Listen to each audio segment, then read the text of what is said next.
Hi guys and welcome to my latest video.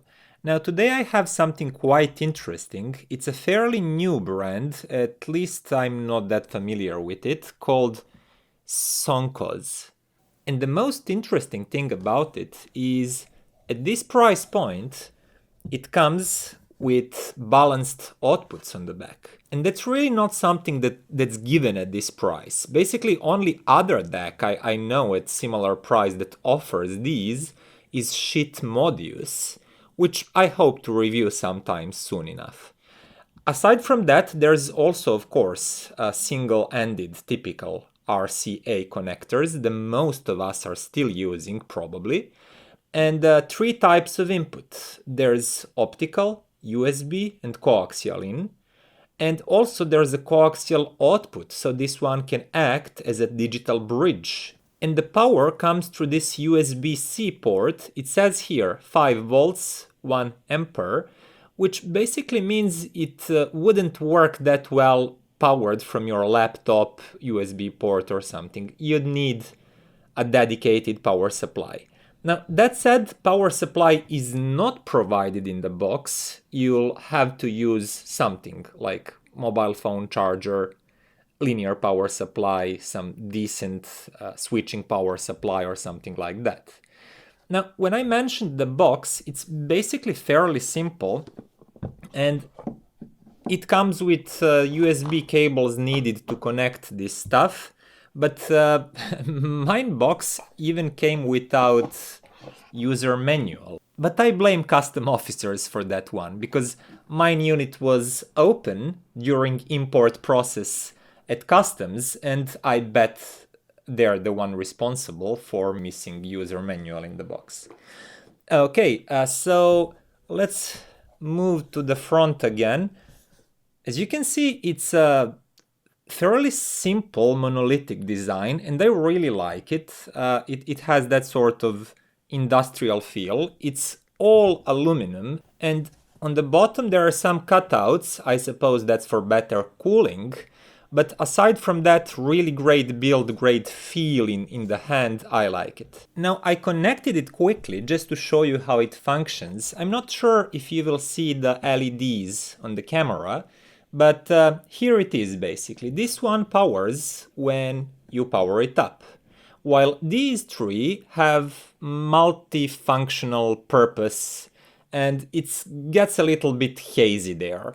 First of all, which is easy enough of course, choosing input is simple. You click this button and you see changing from optical to coaxial to USB and back again.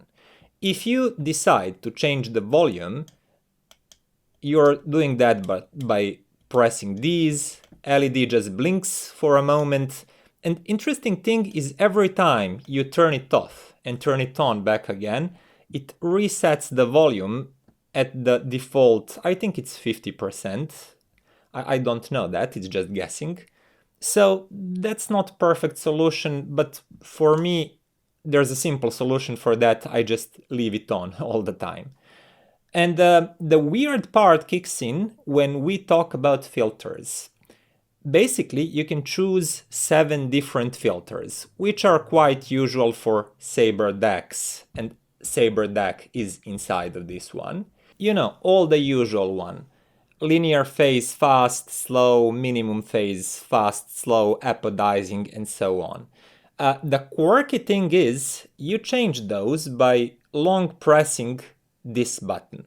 And when you do that, you can see here that basically LED is changing its formation. Now both are lit up, now only the third one, now first and third. And this doesn't mean that at any moment you're changing inputs. They're still the one that you chose. This is just like a binary thing. Imagine you're having 3 digits and 0, 1, 0 and any possible combination of that. The quirky thing is that you don't actually know which filter is which. And the even more quirky thing, you see now I cycled through all 7 filters and back to the first one. Now if I change my input And I try to change filters again, because starting point is different. We are now starting from LED to lit.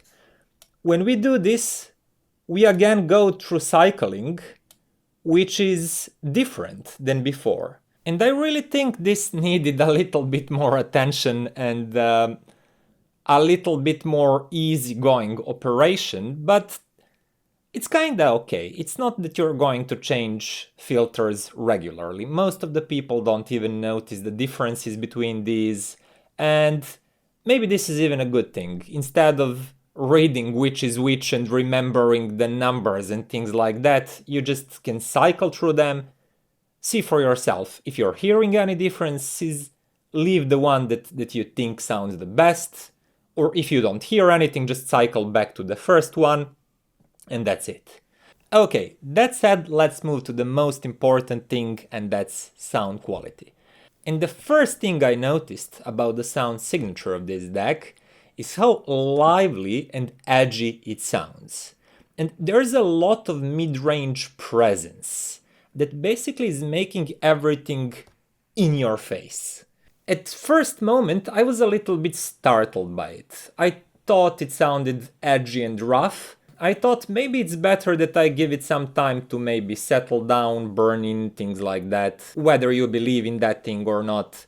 So I just hooked it to my TV, then I binged watch like some Netflix series, mainly Alexa and Katie. Don't judge me, that's my guilty pleasure.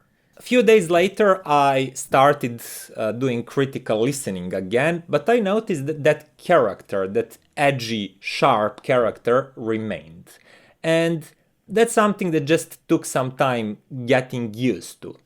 But when I did, I actually noticed all of the positive traits of Sabre DAC chip family are easily noticeable with this one. The sound is sharp, it's well focused, edges are clear, transients are very energetic and dynamic, but this one definitely adds a little bit more to it than your average Sabre DAC at this price point. It's even more dynamic, it's even more bitey than I came to expect. And the bass line is really well controlled, it's really firm, there's a lot of texture in it. High frequencies, again, very clear, clean, crisp, not thin sounding or not bright in any way. And after everything said and done, I think that mid-range presence and that up-in-your-face sound is the dominant characteristic of this DAC. So it's maybe easier to explain this by quickly comparing it to some similar devices. First of all, Topping E30 here. I love this one, I gave it a really nice review, you probably watched it. And this one uses AK DAC chip. And you immediately notice a little bit more mellow sound. A little bit more relaxed presentation and softer, if you will. For example, bass line is a little bit warmer sounding, but a little bit softer. Not as firm, not as kicky as this one, but kind of fuller and mellower. Mid-range is a little bit more laid back, and the top end is a little bit brighter. But all in all, E30 projects a little bit wider and more relaxed soundstage, while this one is more focused, more edgy, transients are faster, more dynamic and more up and at you. And personally, if I had to choose one of these, I would probably choose Soncoz. But a lot of it honestly comes to personal preferences, and I can easily see people preferring this one, but for me I would probably go with this one. Next, comparing it to TR-Amp, which is DAC/headphone amp from EarMen, and it was interesting because both of these use the exact same Sabre DAC chip. And that was easily noticeable because both of them prioritize focus, dynamic, clear, crisp edges, and like really engaging type of sound compared, for example, with E30. You clearly see some similarities here. That said, I found that TR-Amp has a little bit more relaxed bass region, maybe a little bit fuller, while this one was a little bit firmer. And again, this one simply had more edgy sound, more intensity to it, And that actually leads me to the pairing. And we have to talk about pairing when we talk about this one and would I recommend it to somebody or not. So as you already got it from my description of its sound quality, it has that sort of high intensity, really grabby type of sound character. It's definitely not made for laid back, relaxed listening. If you're a type of guy who starts describing his ideal sound with warm, laid back, or anything like that, you'd probably be better to steer away from this one. But if excitement, dynamics, microdynamics, really bitey edges and punchy presentation is your thing, then this one is definitely worth considering. Just, I said actually I'll be talking about pairing. Be careful about that. For example, if the rest of your system is something at the slightly maybe warmer side, softer side, something a little bit laid back, and you really want something to give it a good kick to make things a little bit more alive, then this one would probably be just the perfect thing to do that, to bring some life and some energy to your sound. But if your system is already like a analytic, energetic, up and at them type of sound, then this one might be just the thing to push it off the edge and push your system to just sound too intense, a little bit overbearing, especially for longer listening sessions. It's like you probably don't want it to sound like it had too much of caffeine, Maybe some people enjoy that, but in my experience, most people don't. So be careful with it.